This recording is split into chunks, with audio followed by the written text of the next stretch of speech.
Hi friends, host Eric here. I was talking with famous people, and today we're talking about the J and the P amongst introverts. Why is it that MBTI calls ISFJs judgers, ISFPs perceivers, INTP perceivers, and INTJ judgers? Well, the answer is pretty straightforward. MBTI says that you should call somebody a J or P based on their first extroverted function, not based on their dominant function. Socionics disagrees with this. That's why you'll see it write things like ISF and then a little p instead of a capital J. And it's supposed to indicate, hi there, Janelle.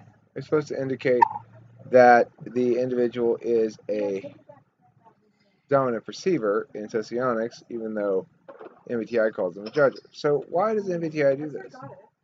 Why does MBTI say, hi, Susie?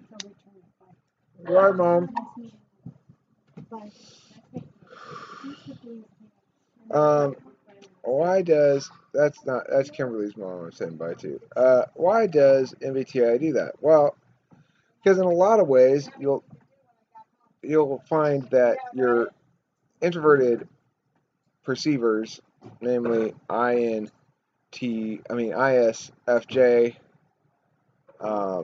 ISTJ, that they appear as judgers in the sense that when extroverting, they're extroverting through their tool function rather than through their dominant function.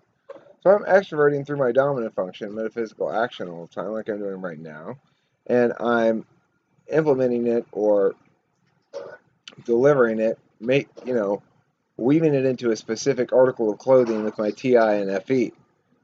Uh, Similarly, she begins with an epistemology, though. She begins with SI as her introverted sensing as her dominant function.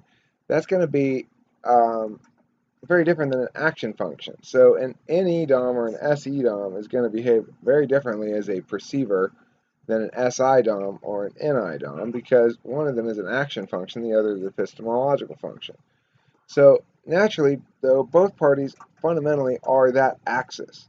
They are that epistemology action axis, not a judging axis. So as a consequence, there's more similarities between an ISFJ and an ENTP, for example, than there are between an ISFP and an ENTP, even though the latter, according to MBTI, are both perceivers. An ISFP, though, gets along fine with ENTPs. Katie, you and I get along fine, right? Yeah, she gave me a thumbs up there. Uh, and uh, ISFJs and ENTPs obviously get along fine as well. But the thing is, Kimberly and I have a fundamental equivalency of laziness. It may be for different reasons. It may be for based in different modalities of existence or something. But fundamentally, we don't like TE, which is let's define our goals clearly and let's be efficient about getting there. We like playtime instead. And she knows what her playtime is that she likes, and what she seeks is um, novelty, basically, to know that those aspects of that which is novel that she ought to pursue is a tricky one for her, and it's something that the ENTP provides for her. But the thing is, regardless, she's on the same axis. It's an axis of knowledge and action. That's what makes her fundamentally a perceiver. It's why when we're working throughout the day, we take a lot of breaks. We take, uh, we're kind of spontaneous. We might plan something, and then 5 minutes later end up doing something else. That's mostly me. She kind of just goes along with that, and it's because why? Well, she's seeking it.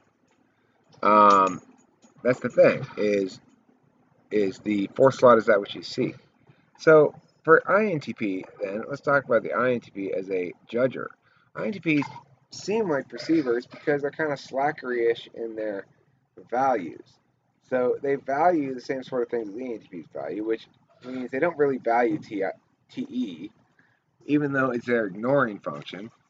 So as they get good at TI, though, as they get better and better at their TI nature, they develop in two areas. They develop in TE, making TE conscious instead of ignored. And it's difficult because they're TI by nature. And then they develop in NI. And that is where their powerhouse punches come from eventually. Just like ENTP's powerhouse punches really come from TE eventually. Because TE is what puts the NE and the TI into motion. Makes it happen, you know? But for them, it's NI that makes the TI and the NE happen. The selectivity of a single idea to pursue. The TE happens naturally as ignored. Just like NI does with the ENTP. So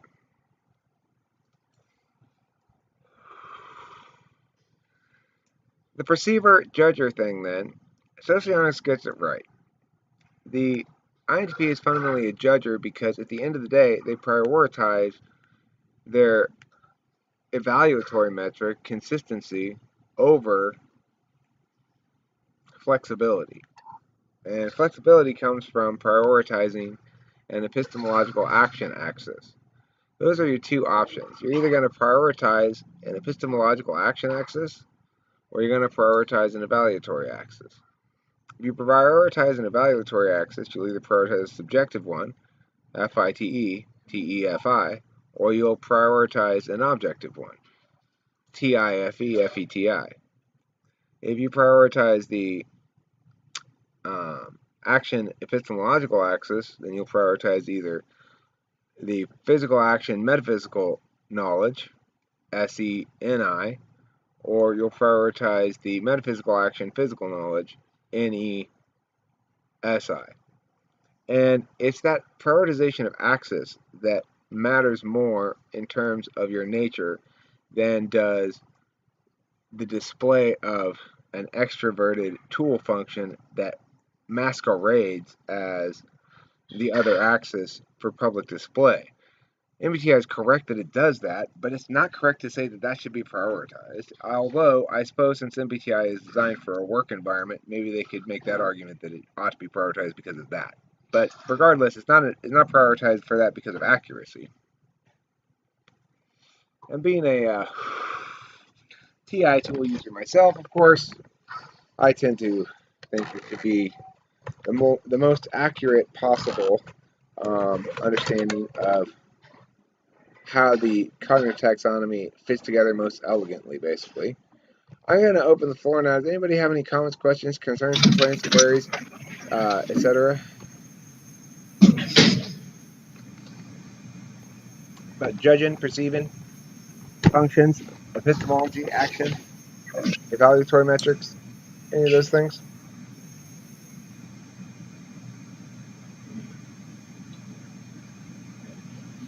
What's the difference between judging and perceiving? Well, according to MBTI, it's your first extroverted function, but according to Socionics, it's your dominant function. The dominant function, if you're an epistemological / action axis, then you're perceiving. If you are a evaluatory axis, then you are judging. And so, for example, ESFJ starts with FE. That's a judging function. It's an objective judging function based on social stuff or emotions or relations between people. Okay. So you start with that one, and then that means your fourth slot function is TI. It's your TI seeking. You're seeking consistency outside of people and their role in systems. So either way, you're looking at systems objectively. You're looking at it in terms of people's motivations primarily, or in terms of logical consistency primarily. And in the ideal world, you find a perfect harmonious combination of both, just as I find a perfect harmonious combination of my two perceiving functions, which are extroverted intuition, which I provide ample of. I think of it as an 8-to-1 ratio, but 8 times as much extroverted intuition as I provide introverted sensing. And Kim, my duo, that provides the opposite, 8 times as much introverted sensing as she does extroverted intuition. So that's the difference between perceiving and judging, is if you are on the SESINE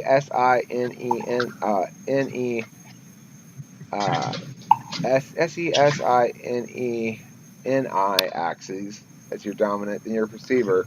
And if you're on the FBTI or FITE axes, then you're a judger.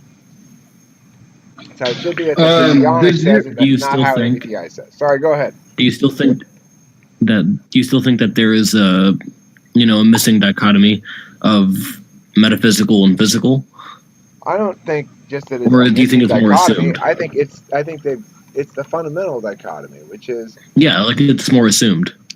yeah, the model I'm presenting about the epistemological and action functions versus the judging functions is my own version of it, which I think makes more sense.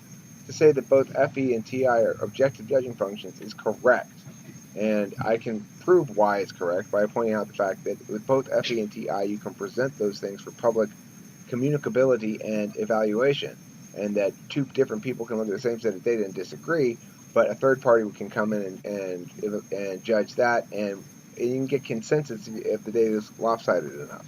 In contrast, FI and TE don't provide you that opportunity for communicability and group evaluation. That's why they're subjective. So I think that's an idea that I brought to cognitive functions that's correct and heretofore not noted. The other thing I would point out is that people get perceiving functions. They don't really distinguish between the kinds of perceiving functions, but there are two kinds. There are action functions, SE and NE, and there's knowledge functions or epistemological functions, NI and SI. And I think that the thing that makes it all work is to understand that each of these functions has a metaphysical and physical aspect, but also that each of these functions is fundamentally metaphysical or physical in its attitude. NE is physical, SE is physical, SI is physical, NI is metaphysical. As far as FE and TI go, they're both metaphysical by nature, whereas TI and FI are physical by nature. So, physical means causal, which means there's no point in objectivity or in evaluation for the group because the thing's already done. It's already complete. It's doing it and having it be realized in the world that matters to TI and FE. I mean, that matters to TE and FI. And so that's why shit plays out the way it does in general. I'm quite convinced of this model. I was curious. The whole reason I came on like the chat at all after watching your videos was to have that question answered, and now it is. So yeah. So just out of curiosity, you need to do the 8 to the 1 ratio. Are you discounting every step by 2? I mean, is that kind of your how you perceive it? Kind of, maybe. One second. Can you pay? Tell her, you figure out how to pay for it. It's a $12 thing. You have to pay for it. Okay, sorry. Say again. I got distracted. Kimberly showed me something. You said when you were talking about the NE SI ratio, you said you quoted 8 to 1. Do you just kind of mentally discount every step by 2? Well, is that an even spread? Yeah, I just like the symmetry of it. Yeah. 8, 4, 2, 1. Yeah. And it's just arbitrary numbers. No, it's a. I don't disagree with it as a rule of thumb sort of thing. Right. Yeah. I think it's probably not specifically accurate, but I think its utility is good. I don't remember what else I was going to ask.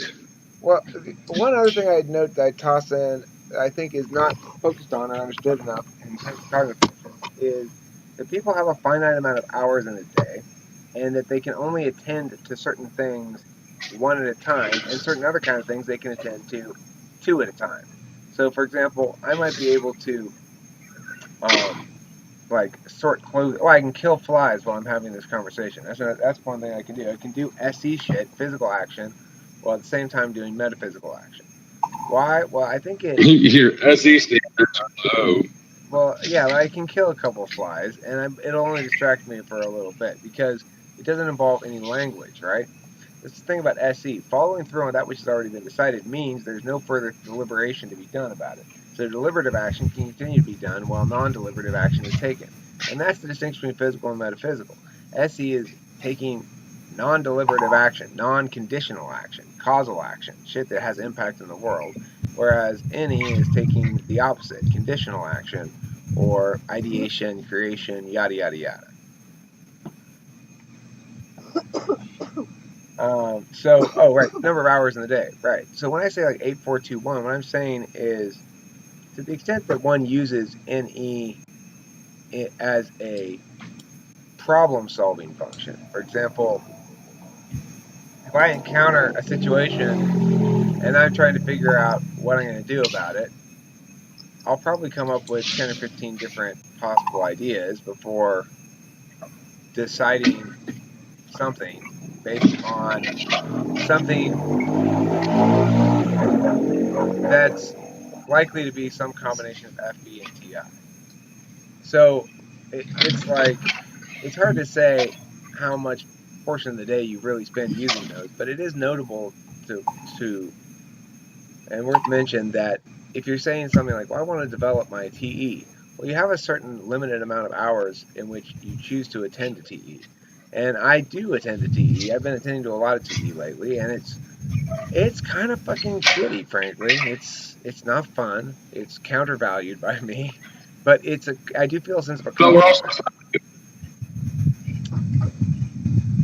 I do feel a sense of accomplishment, but I'm never going to spend so many hours on TE that I get genuinely highly skilled at it. But I also believe that you can metacognate like bonus points into shit, basically, by going, all right, well, I may not be great at TE, but I know I'm not great at TE, so I'm going to be a little bit more cautious, and I'm going to consider a couple things in terms of the framework of TE and my own not being very good at it. I might seek advice on it or something like that. Ultimately, it ends up being the same as more effective TE. So if your problem is thinking too much about things and not doing enough, you can solve that by thinking more. Well, correct.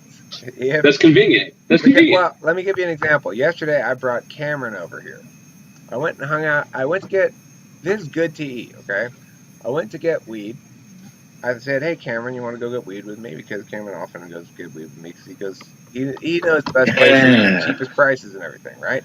And then I started talking about my shit, and I was like, I could really use your help if you feel like helping out a little bit.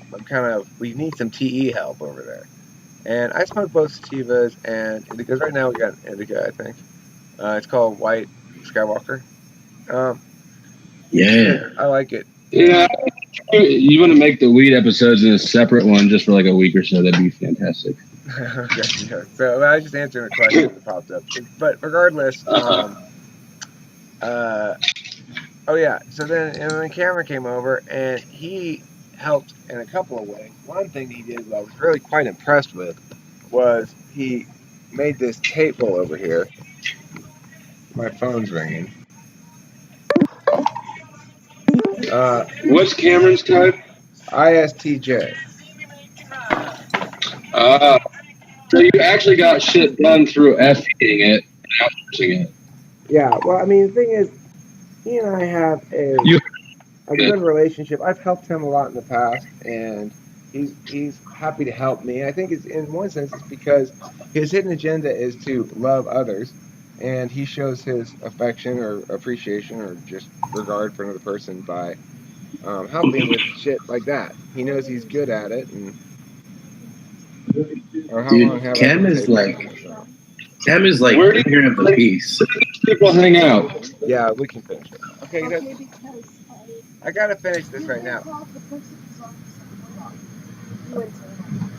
Okay, Kayla, we've been called to the principal's office. Thanks for watching Talking with Principal. I'm about to go get busted by Susie. Oh shit! Should I go? Yeah, you have to go too. You're getting busted too. We're both getting busted by Susie. Is it my office? I'm getting busted and you're standing witness, probably. Whose office? Is it my office? Yeah, it's your office. Bye, everybody. Okay. Thanks for watching. Have a good deep plenty of cheese.